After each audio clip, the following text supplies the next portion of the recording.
All right, y'all, welcome back to the show. It's Antiwar Radio. I'm Scott Horton. I got Kelley Vlahos on the line. She's a Washington, D.C. based freelance writer, longtime political reporter for FoxNews.com, and contributing editor at the American Conservative magazine. She's a Washington correspondent for Homeland Security Today magazine and writes for Antiwar.com at original.antiwar.com/Vlahos, Vlahos. Welcome back to the show. Kelley, how are you? Good. How are you? I'm doing great. I really appreciate you joining us today. Thank you. Okay, so I want to ask you about the politics of the Afghanistan-Pakistan war there in Washington, D.C. You've been keeping such a close eye on, I guess what we could call like the neoliberal, centrist, so-called, I guess they would fit at the realists' table or whatever, but they're basically the Clintonites at the Democratic PNAC over there, the Center for a New American Security, and it's Michelle Flournoy, one of the founders there, is in Doug Feith's spot over at the Pentagon. And these are the people who've pushed this counterinsurgency strategy to, David Petraeus saved the day in Iraq, and now he's going to repeat that success in Afghanistan. And so now Obama's been in office for almost 2 years, and a whole lot of people have died. And I wonder whether, the way people are thinking in D.C., are they over this yet, or they still think that they're on a winning path here, that David Petraeus can somehow pull this out, or are they basically over it yet? Well, I wrote about this, goodness, it must have been several months ago, nearly a year ago, about how the counterinsurgency, the Coindonistas, the think tankers that you just mentioned, pushing counterinsurgency as the new modern American strategy. And I talked about how they were fading fast because of realities on the ground, and I know that you and I had talked about this too. And it's accelerated quite a bit here in Washington, and I'm going to be writing about this for my next week's column. I really sense that General David Petraeus, who was sort of the King Coindonista himself, has read the tea leaves. He's out there now, taking the place of General McChrystal. He sees what's going on, and we're getting a sense from him that he's abandoning this counterinsurgency quite quickly. What's happening in Kandahar and in other places in Helmand Province where they have not been able to liquidate the Taliban on one hand and bring services and the government, the sort of to the people and protect the people. It's not happening. So what we're seeing is massive firepower coming down from the skies, just like they did in Baghdad during the surge. Basically, they've fallen back on old, army tactics, operational tactics of massive firepower and weaponry, engaging conventional warfare against the Taliban, while talking up this bit about engaging in fresh negotiations, or at least facilitating them with the Taliban. So we're really getting a sense here that counterinsurgency is old news, and it's just interesting to see it happen, because Obama was sort of dragged along to do at Petraeus' bidding for the last year and a half, and now Petraeus is abandoning his own strategy.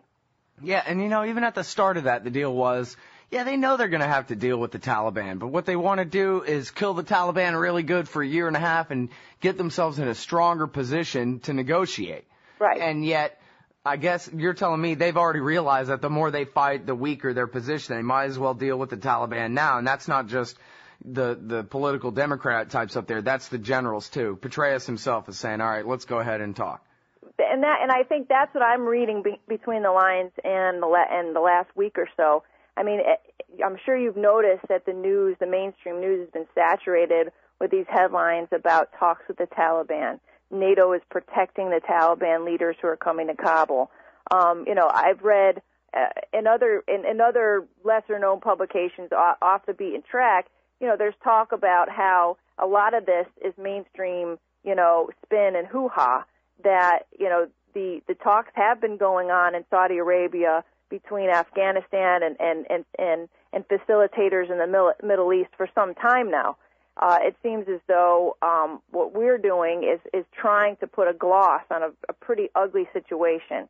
And what I'm reading is that there's really no proof that real negotiations are even going on, that the key people like the Haqqani network that would be key and critical to actually moving forward to any resolve here, that those talks aren't happening. So I think we need to take some time to sift through some of the spin here. But it's obvious, to me at least, and to a lot of other people, that Petraeus has seen the writing on the wall. You bring up a good point. Are we even in the right position to start negotiations? We're supposed to be in a better position at this point, and we're not. No, we're the Reds in this civil war here that's been going on, that the Northern Alliance has been losing for 30 years. And right. We're backing the losers. Yeah. So it's not going to work. Yeah. We're... But, it's not like this wasn't predicted. It's just funny. Not funny, but it's just interesting to note that a lot of this, coin, the coin mythology has been basically shredded over the last 6 months. The mythology of David Petraeus himself coming in over the summer and being able to turn things around like he did in the surge, that's fallen by the wayside. So it is interesting. I have sensed a shift in Washington and in the blogs that I usually sort of like skim to see what the coin community is talking about. And a lot of them are backpedaling fast and furiously. Yeah, I told them this wasn't going to work, and I told them that wasn't going to work. No, that's not what they were saying a year, 2 years ago. Well, the American people apparently are over it. I saw this. It's amazing to me that, well, a couple things. First of all, the numbers say that 37% of Americans favor the war. So you're talking the most diehard Obama lovers and the most diehard genocidal Jacksonian types, and that's right. it. There's nobody left. The rest of the American population has abandoned this war. 52% say the war in Afghanistan has turned into a Vietnam. Now, the most remarkable thing about this to me is it's still the least important thing, apparently. The war has no support, but nobody's really that against it either, which we're talking about killing people. And so this whole thing it blows my mind. And the money being wasted and everything else is just, I don't know. But here's the thing that I was going to say was that if this is a Vietnam, and people are finally realizing that, well, when did they realize that Vietnam was a Vietnam? In 1967 or something? And then it took until 1974 before the damn thing ended. So maybe everybody realizing this thing is a lost cause doesn't mean anything.